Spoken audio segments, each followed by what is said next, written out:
se reposer. Et du coup, c'est Leslie Lecaudet, effectivement, qui a accepté de faire une présentation sur les résultats régionaux de certification, donc avec un zoom sur nos résultats spécifiques. Bonjour à tous. Je sais pas si on m'entend. Oui. Ok. Merci. Donc moi, je suis Leslie Lecaudet, je suis chef de projet à la Haute Autorité de Santé. Et dans une autre vie, j'étais cadre de santé dans un établissement parisien. Je vais vous présenter donc les résultats régionaux de certification. Donc, sur ces graphiques qui sont représentés, vous pouvez voir un comparatif entre les décisions publiées au 12 septembre 2024 de la région Bourgogne-Franche-Comté et au niveau national. En vert foncé, vous avez les certifications avec mention. En vert clair, les certifications simples. En orange, les certifications sous condition et en rouge, les non-certifications. On peut remarquer une légère différence entre les résultats nationaux et les résultats de la région. Mais une très large majorité des établissements sont certifiés avec ou sans mention. Ça représente 78% pour la région Bourgogne-Franche-Comté, 86% pour la France. Les décisions péjoratives, elles représentent donc 23% pour la région Bourgogne-Franche-Comté et 14% au niveau national. Au niveau de la région Bourgogne-Franche-Comté, 66% des visites ont été réalisées sur cette cinquième itération. 62% des décisions ont été publiées, ce qui représente 70 décisions sur les 106 démarches, et il en reste donc 36 qui ont été planifiées jusqu'en juillet 2025. Cette diapositive cartographie les résultats des décisions par région. En rouge, ce sont les décisions de certification sous condition et de non-certification. Et en vert, les décisions de certification simple et certification avec mention. Vous pouvez remarquer les disparités selon les régions sur les résultats nationaux et on retrouve les mêmes disparités sur la Bourgogne en fonction des départements. Sur ce graphique, on a représenté donc les résultats par objectif. En vert foncé, c'est une moyenne des résultats des établissements certifiés avec mention. En vert clair, une moyenne des résultats des établissements certifiés. En orange, une moyenne des résultats des établissements certifiés sous condition. Et en rouge, une moyenne des résultats des établissements non certifiés. Les résultats sont similaires entre la Bourgogne-Franche-Comté et les résultats nationaux. On peut remarquer que les résultats s'écartent de plus en plus des attendus si la décision est péjorative, surtout sur 3 objectifs. 2 objectifs sur la culture qualité, le 3.7 sur la dynamique et le développement de la qualité, et le 2.4 sur l'évolution des pratiques par les équipes. Vous avez également sur l'objectif 3.4 qui représente le travail en équipe et favorisé. Les résultats par critères impératifs. Vous avez la représentation du critère impératif qui était un critère impératif jusqu'en décembre 2023 sur l'utilisation de la checklist et vous retrouvez celui qui est en vigueur depuis janvier 2024 sur les modalités d'analyse de la checklist. En vert foncé, c'est toujours la moyenne des résultats des établissements certifiés avec mention. En vert clair, la moyenne des résultats des établissements certifiés. En orange, la moyenne des résultats des établissements certifiés sous condition. Et en rouge, mais qui est peu représentatif puisque ça correspond à 4 établissements, la moyenne des résultats des établissements non certifiés. En dehors donc du tracé rouge pour la Bourgogne-Franche-Comté, on peut remarquer que les 2 graphiques sont assez similaires. Et en s'intéressant de plus près aux résultats, on peut voir que ceux qui s'écartent le plus des attendus sont 3 critères relatifs à la culture qualité, sur le management fondé sur la qualité et la sécurité des soins, sur l'amélioration des pratiques relatives aux événements indésirables associés aux soins et l'évaluation de la checklist. 1 sur l'examen somatique en santé mentale, 1 sur la maîtrise de l'urgence vitale, 1 sur l'antibioprophylaxie en secteur invasif, 1 sur la lutte contre la maltraitance, 1 sur la maîtrise des médicaments à risque et 1 sur l'environnement adapté aux mineurs. Au niveau national, on peut remarquer que les résultats des critères standards qui s'écartent le plus des attendus concernent pour 2 d'entre eux la dynamique qualité, sur l'évaluation des pratiques par les équipes se fondant sur les résultats cliniques, celui qui est tout en haut, le 2401, et sur l'analyse des modalités de prise en charge dans les secteurs de soins critiques, sur celui qui est tout en bas et qui s'écarte le plus des attendus, le 2405. Pour 3 d'entre eux, ça concerne le droit des patients sur l'information du patient sur son expérience ou sa satisfaction patient, les représentants des usagers et ou sur les associations, et l'information claire et adaptée à son degré de discernement, notamment sur l'information du DMP et la messagerie sécurisée. Et enfin, le dernier critère, c'est sur les connaissances et les compétences individuelles et collectives des équipes.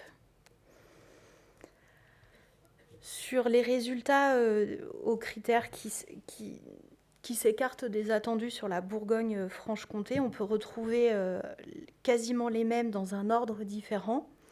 Il n'y a pas le critère sur l'expérience patient et la satisfaction patient qui apparaît sur cette slide. En revanche, il y a un critère qui apparaît sur l'analyse des modalités de réalisation de la checklist. C'est d'ailleurs celui qui s'écarte le plus des attendus. Vous disposez sur le site de l'HAS de l'outil Caliscope qui permet d'avoir tous ces résultats de certification avec les IQSS, le ISATIS, établissement par établissement.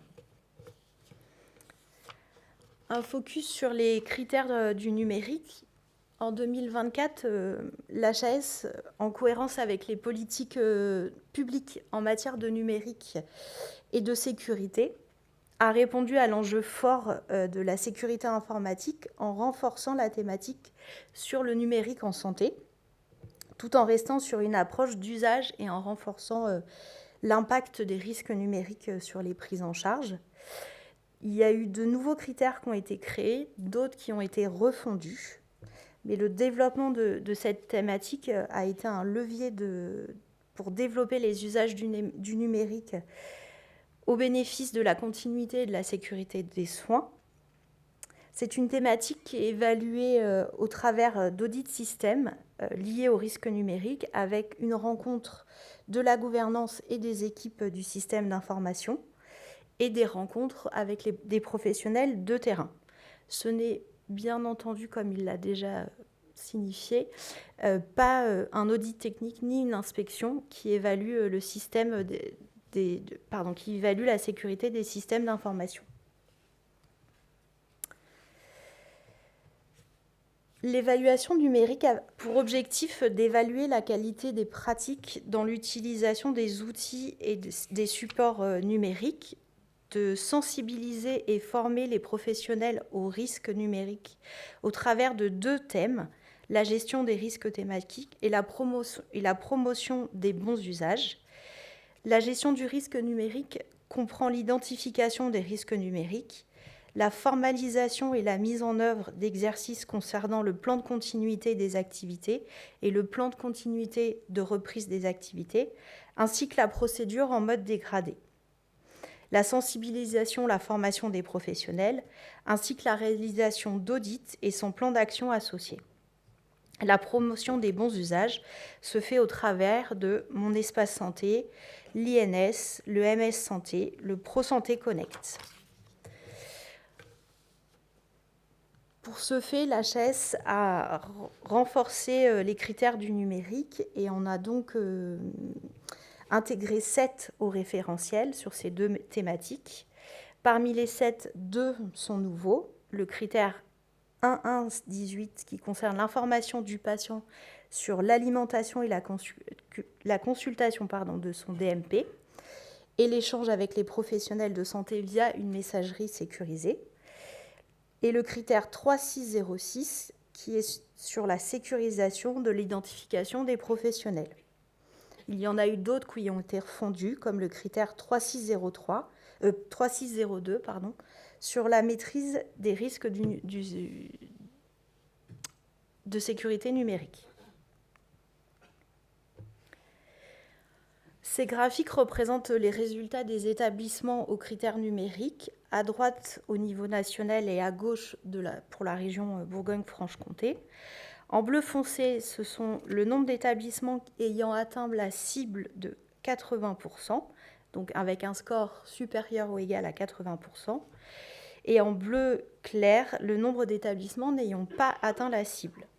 On peut voir que les 2 graphiques sont sensiblement identiques. Il reste à noter que les résultats s'éloignant le plus des attendus concernent 2 critères. L'information claire et adaptée du patient, notamment l'alimentation de son DMP et l'utilisation de la messagerie sécurisée, et la sécurisation des identifications des professionnels. L'HAS propose des démarches communes entre entités juridiques différentes. C'est une démarche qui peut être mise en place pour les futures visites prévues dans le cadre de votre GHT. Cette initiative de certification commune permet une simplification et un allègement des procédures, tout en renforçant l'évaluation des parcours de soins sur le territoire. Ça permet effectivement de réaliser une seule visite pour l'ensemble du secteur sanitaire des établissements qui sont engagés par convention. Par exemple, les rencontres avec la gouvernance médicale, paramédicale et administrative ne sont réalisées qu'une seule fois de façon transversale.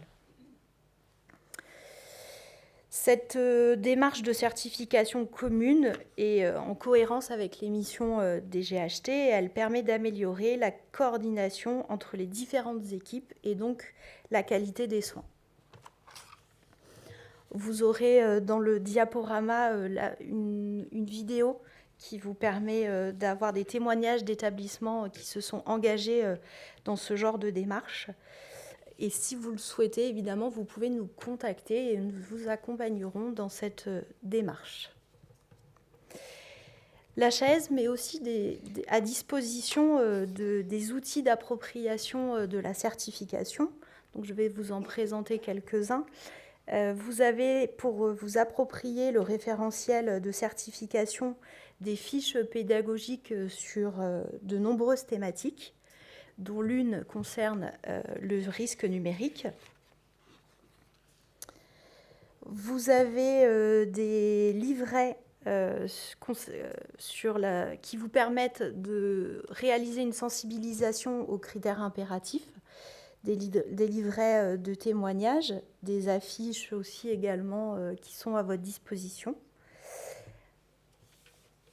À travers le QR code, vous aurez la possibilité d'y avoir accès.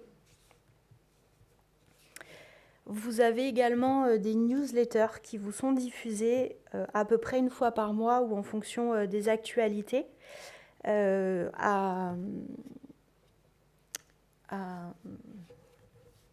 viser des professionnels de santé d'un établissement afin de communiquer sur les dernières informations de la Haute Autorité de Santé et de la certification, bien sûr. Elles sont adressées à l'ensemble des personnes qui ont un profil Calista. Vous aurez également à disposition des vidéos, des vidéos sur un retour d'expérience des établissements selon plusieurs points de vue, la gouvernance des qualiticiens, des soignants et des médecins. Je vous remercie. Avez-vous des questions ?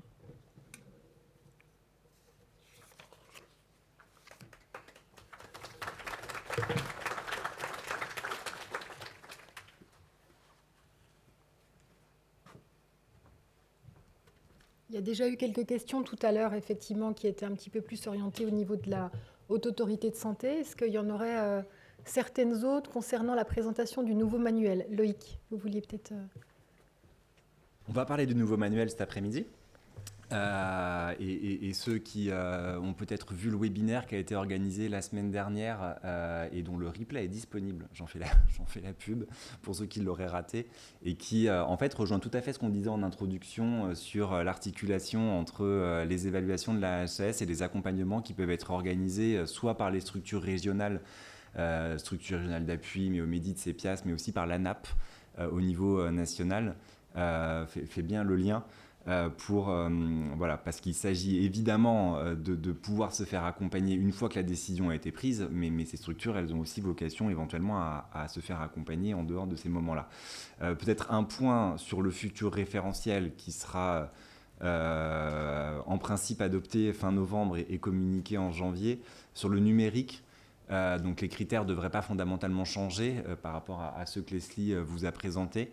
On va conserver le principe des experts visiteurs numériques, vous savez, ces gens qui viennent une journée faire les audits qu'évoquait Leslie à l'instant sur le numérique. Il y a un thème qui est peut-être nouveau et qui concerne aussi le numérique, c'est toute la question de l'hébergement des données, ce qu'on en fait et comment est-ce qu'on informe le patient de ce qu'on fait de ces données. Et un autre sujet, qu'est-ce qu'on fait une fois qu'on a constaté que les données avaient fuité parce qu'on avait été piratés et autres. Et c'est sans doute ce thème-là sur lequel on est en train de travailler avec la direction du numérique en santé et l'agence du numérique en santé sur tout ce circuit des données et d'hébergement et des risques de fuite. Voilà, qui sans doute s'ajouteront aux risques numériques qu'évoquait Leslie à l'instant et qui sont d'ores et déjà dans le référentiel. Merci. Des questions ? Non ? Bah écoutez, vous nous faites une très bonne transition. Ah, Valentin. Vas-y. J'en profite. Sur les résultats que vous avez présentés, à la fois nationaux et régionaux, c'est encore beaucoup basé sur les chiffres, les résultats finalement en termes de proportion de conformité. Et encore une fois, on a un peu de mal à voir ce qui se cache finalement derrière ces chiffres et pourquoi certains établissements ont de moins bonnes cotations que d'autres. Est-ce qu'il serait possible que la Haute Autorité de Santé diffuse, alors de manière anonyme, mais des compilations, au moins sur certains critères, ceux qui sont les plus souvent moins bien cotés, des situations, de ce qui a conduit à finalement une non-conformité. Ouais, on fera. Donc on va finir ce premier cycle de certification en juillet 2025, puisqu'on avait commencé à l'été 2021 pour les certifications de 4 ans, et on fera un bilan qui sera autre que quantitatif, mais qualitatif, sans doute dans le courant de l'année 2026, sur l'ensemble de toutes les visites de ce premier cycle. Et qui sera effectivement sans doute plus explicatif que les radars qui ont toujours le même problème par rapport à ce que je disais tout à l'heure, c'est-à-dire qui, comme vous le disiez, cachent des choses qui sont très différentes selon les établissements. Donc je pense qu'on le ciblera assez naturellement sur les impératifs, puisque c'est ça qui aujourd'hui continue de... Voilà, c'est ce qu'on ne veut plus voir et qu'on voit encore beaucoup. En tout cas trop. Merci. Mais qui, du coup, ces impératifs ne sont pas corrélés avec la décision. Bah non, mais il y a des établissements haute qualité qui ont des fiches anomalies.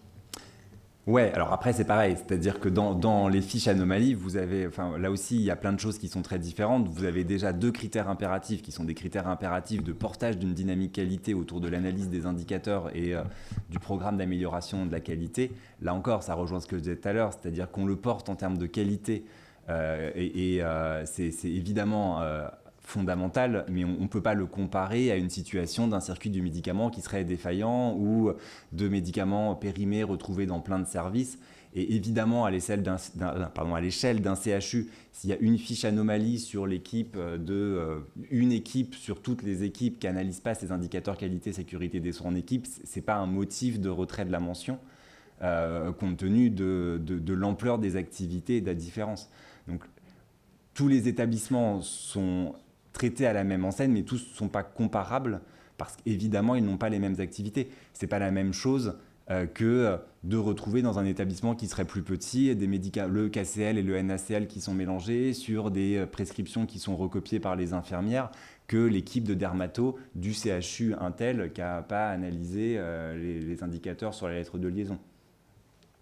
Et en principe, dans le futur référentiel, on a retravaillé, et ça sera en ce sens-là, retravaillé sur des impératifs qui sont qui sont plus des impératifs, des critères impératifs de process et d'analyse. En gros, on ne retrouvera pas celui sur les indicateurs qualité-sécurité des soins, il sera plus impératif, idem sur celui sur le programme d'amélioration de la qualité pour le recentrer sur la prise en charge des patients et sur travail en équipe et maîtrise des risques par les équipes professionnelles.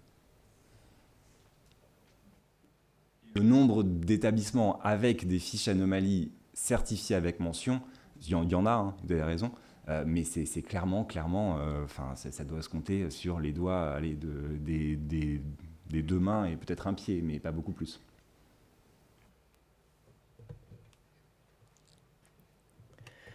On va du coup passer à la 3e présentation. Donc on n'a pas